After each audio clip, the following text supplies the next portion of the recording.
Comisión de Derechos Humanos del Distrito Federal presenta. Hola, ¿qué tal? Esto es DH Noticias, un espacio donde presentamos a ustedes la información más relevante relacionada con el ejercicio y respeto de los derechos humanos. En ausencia de mi compañero Alejandro Luna Cudo y en compañía de Ana Laura Galindo, les saluda Luis Alberto Linares Cubillas. Transmitimos desde la Ciudad de México a través de www.cdhdf.org.mx y a través de youtube.com/DH Noticiero. Los invitamos a seguirnos en las redes sociales de Facebook y Twitter. Comenzamos. DH Noticias. En franca violación al debido proceso y a los derechos humanos, fue ejecutado en Estados Unidos el mexicano Edgar Tamayo Arias. Human Rights Watch, al presentar su informe sobre la situación de los derechos humanos en más de 90 naciones, reveló que en México persiste la impunidad, el incumplimiento a las leyes y la práctica de la tortura. Nuestro país ocupa el primer lugar en el mundo en casos de bullying, de acuerdo con la Organización para la Cooperación y el Desarrollo Económico. La Casa del Migrante, la 72, recibe el reconocimiento Canal LUM por su defensa a los derechos humanos de migrantes sin documentos. Los más de 40,000 internos de los centros de reclusión del Distrito Federal serán sometidos a un censo médico para determinar su estado de salud. Y más adelante, le diremos cómo postular a aspirantes a recibir el reconocimiento Hermila Galindo 2014, con el que se rinde homenaje a esta valiente maestra, feminista y revolucionaria. La Suprema Corte de Justicia de la Nación ordenó la liberación del indígena guerrerense Adriana Manzanares, quien fue encarcelada por haber sufrido un aborto espontáneo. El Centro de Consulta y Documentación, Norma Corona, pone a disposición del público interesado en la defensa de los derechos humanos su acervo bibliográfico, hemerográfico y documental. Vamos directo a la información. En franca violación al debido proceso y a tratados internacionales, como son el Estatuto de Roma de la Corte Penal Internacional y la Convención Americana sobre Derechos Humanos, así como el fallo del caso Avena dictado por la Corte Internacional de Justicia de La Haya, fue ejecutado el mexicano Edgar Tamayo Arias. Nuestro compañero Fernando Cárdenas tiene los detalles.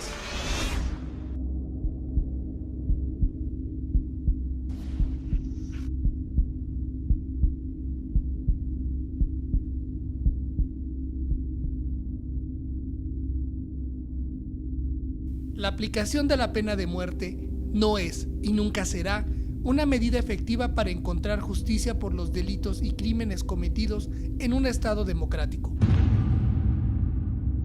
Por este motivo, la Comisión de Derechos Humanos del Distrito Federal condenó enérgicamente la ejecución del mexicano Edgar Tamayo Arias por parte de las autoridades de Texas en Estados Unidos.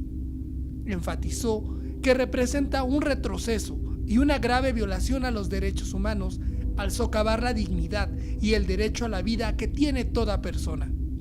La CDHDF sostuvo que la pena de muerte no debe ser una herramienta de justicia porque está en contra de los derechos humanos, por lo que su rechazo es cada vez mayor entre la comunidad internacional y cada año aumenta el número de países que la eliminan de sus leyes. México abolió dicho castigo mediante una reforma a la Constitución y el Código de Justicia Militar en el año 2005. Para DH Noticias, Fernando Cárdenas. Human Rights Watch presentó su más reciente informe sobre la situación de los derechos humanos, informe en el que México, como otras naciones, recibió severos señalamientos. La información con nuestro compañero Cristian Campos.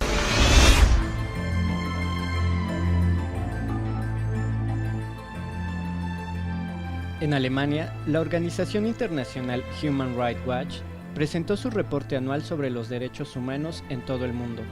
Kenneth Roth, director ejecutivo de Human Rights Watch, explicó que se analizaron más de 90 países respecto a los sucesos que marcaron el 2013. Entre los principales señalamientos destaca la masacre de civiles en Siria. Sin embargo, para la organización, no toda la responsabilidad recae en las autoridades locales, por lo que condenó la débil respuesta internacional a la crisis humanitaria que se vive en Medio Oriente. Advirtió que la vigilancia electrónica a gran escala y el espionaje por parte de Estados Unidos vulneró el derecho a la intimidad en un mundo moderno que exige la comunicación a través de Internet.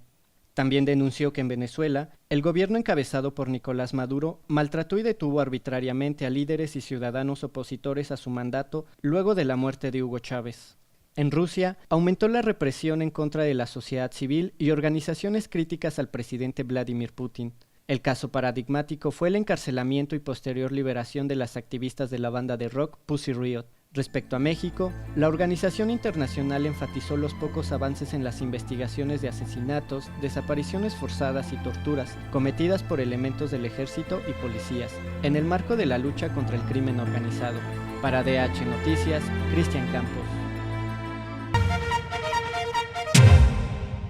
La Suprema Corte de Justicia de la Nación ordenó la libertad inmediata de Adriana Manzanares Cayetano, quien había sido sentenciada a 22 años de prisión. En 2006, la indígena tlapaneca fue juzgada por una asamblea popular en su poblado El Camalote, municipio de Ayutla de los Libres, en Guerrero. El cargo que le imputaron, infidelidad. El castigo, ser apedreada por una turba. Resultado de la agresión, Manzanares sufrió un aborto espontáneo del que fue culpada y condenada, sin que se respetase su derecho al debido proceso y sin contar con un intérprete. Hoy Adriana Manzanares se encuentra libre, algo que ha sido posible por la intervención del Centro de Investigación y Docencia Económica y organizaciones de la sociedad civil. Nuestro país ocupa el primer lugar en el mundo en casos de violencia entre estudiantes. Vamos con nuestra compañera Adriana Colín. Dale, güey, no te frenes, dale. Estudios de la Organización para la Cooperación y el Desarrollo Económico señalan que México ocupa el primer lugar a nivel internacional con mayores casos de bullying entre estudiantes de nivel secundario.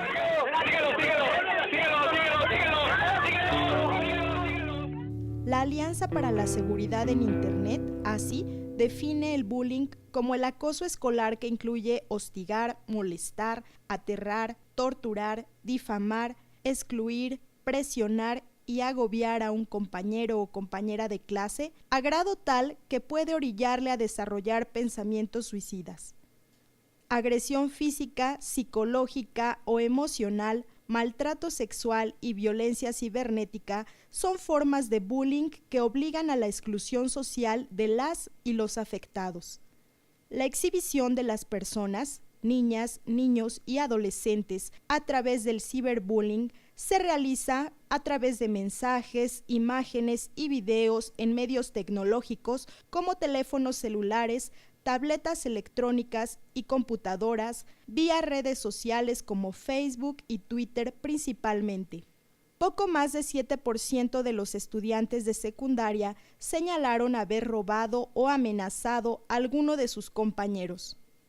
En la primaria, más de 40% de los estudiantes de sexto grado dijo haber sido víctima de robo, más de 25% fue insultado o amenazado, 17% fue golpeado, 45% dijo haber atravesado por algún episodio de violencia y 11% de las y los alumnos mexicanos de primaria aceptó haber robado o amenazado a algún compañero. Combatir el bullying en cualquiera y cada una de sus formas requiere de fortalecer una política escolar integral que involucra al personal docente, a los directivos, administradores, a las madres y a los padres de familia, así como a los tutores y a las y los estudiantes. Para DH Noticias. La Comisión de Derechos Humanos del Distrito Federal hizo un llamado al gobierno mexicano y al Senado de la República a ratificar el tercer protocolo facultativo de la Convención sobre los Derechos del Niño. Este instrumento jurídico internacional permitirá a menores de edad presentar denuncias directas ante el Comité sobre los Derechos del Niño de la ONU. El protocolo ya fue suscrito por Costa Rica, Albania, Alemania, Bolivia, Gabón, Eslovaquia, España, Montenegro, Portugal y Tailandia. En la Ciudad de México se llevará a cabo un censo para determinar el estado de salud de más de 40,000 personas privadas de su libertad en centros de reclusión. Francisca Rieta tiene la información. Con el objetivo de determinar cuál es el estado de salud que prevalece entre la población penitenciaria y desarrollar métodos para combatir los estilos de vida sedentaria de la misma, los 40,600 internos de los centros de reclusión del Distrito Federal serán sometidos a un censo de peso y talla. De acuerdo con Asael Ruiz Ortega, subsecretario del Sistema Penitenciario, para llevar a cabo esta acción solicitarán el apoyo de la Secretaría de Salud Capitalina con programas que previenen y atienden la hipertensión y diabetes principalmente. Detalló que este diagnóstico le permitirá a la autoridad penitenciaria saber el peso actual de los reclusos, tomar algunas medidas respecto a su alimentación y actividades deportivas para combatir el sedentarismo, para lo cual firmarán un convenio de colaboración con el Instituto del Deporte. El censo comenzará la última semana de enero en el Centro Femenil de Reinserción Social Santa Marta, Acatitla. Informó para DH Noticias Francisca Arrieta. Esta semana en Agenda DH les damos a conocer que la Comisión de Derechos Humanos del Distrito Federal lanzó la convocatoria para aspirantes a recibir el reconocimiento Ermila Galindo 2014. Organizaciones de la sociedad civil, instituciones educativas y público en general podrán postular a quienes destacan por su labor en defensa de los derechos de las mujeres. Con este reconocimiento se rinde homenaje a Ermila Galindo, una valiente revolucionaria, feminista y política mexicana. El plazo para participar vence el viernes 21 de febrero. Más información en www.cdhdf.org.mx. También queremos invitarlos a visitar la exposición Mayas, revelación de un tiempo, que se presenta en la Galería de Palacio Nacional, donde podemos apreciar los conceptos de belleza, ciencia, vida y muerte de esta cultura ancestral. Y en el Museo Nacional de San Carlos hasta el 25 de mayo se exhibe Formas del manierismo, el arte después de la perfección. La muestra presenta obras del Greco, Il Tintoretto, Andrés de Concha, Jacopo Carucci, entre otros exponentes de las artes plásticas de los siglos XV y XVI. Nuestro compañero Gabriel Pérez nos dice cómo es que especialistas, investigadores y público en general pueden tener acceso al acervo del Centro de Consulta y Documentación Norma Corona Sapien. Con el fin de impulsar el estudio de los derechos de las personas, la Comisión de Derechos Humanos del Distrito Federal pone a disposición del público en general su Centro de Consulta y Documentación Norma Corona Sapien. La biblioteca concentra un amplio acervo bibliográfico, documental, hemerográfico y videográfico. En ella se pueden consultar temas especializados en derechos civiles y políticos, derechos económicos, sociales, culturales y ambientales, discriminación, género y derechos reproductivos, justicia, seguridad pública y sistema penitenciario, así como Estado e instituciones políticas, entre otros. El Centro de Consulta y Documentación cuenta con espacios adecuados para niñas, niños, jóvenes y personas adultas para la consulta pública de su material. Todos sus servicios son gratuitos. Se ubica en Avenida Universidad 1449, Colonia Florida, y su horario de atención es de lunes a viernes de 9 a 18 horas. Con información de Luis Alberto Linares Cubillas, para DH Noticias, Gabriel Pérez. La Casa del Migrante, conocida como La 72, encabezada por Fray Tomás González, recibió el reconocimiento Canaan Lum, con el que se distingue a quienes velan por el respeto a los derechos humanos, la justicia, la paz y la tierra. A su paso por Tenosique, Tabasco, los migrantes sin documentos reciben apoyo humanitario en la 72, llamada así en memoria de igual número de migrantes asesinados en San Fernando, Tamaulipas, en 2010. Llegamos al final de este espacio en el que presentamos a ustedes la información más relevante generada en materia de derechos humanos. Agradecemos la compañía de Luis Linares y los invitamos a continuar acompañándonos en www.cdhdf.org.mx y en youtube.com/DH Noticieros. Y en Facebook y Twitter les damos a conocer las actividades que lleva a cabo la Comisión de Derechos Humanos del Distrito Federal. Hasta la próxima emisión de DH Noticias.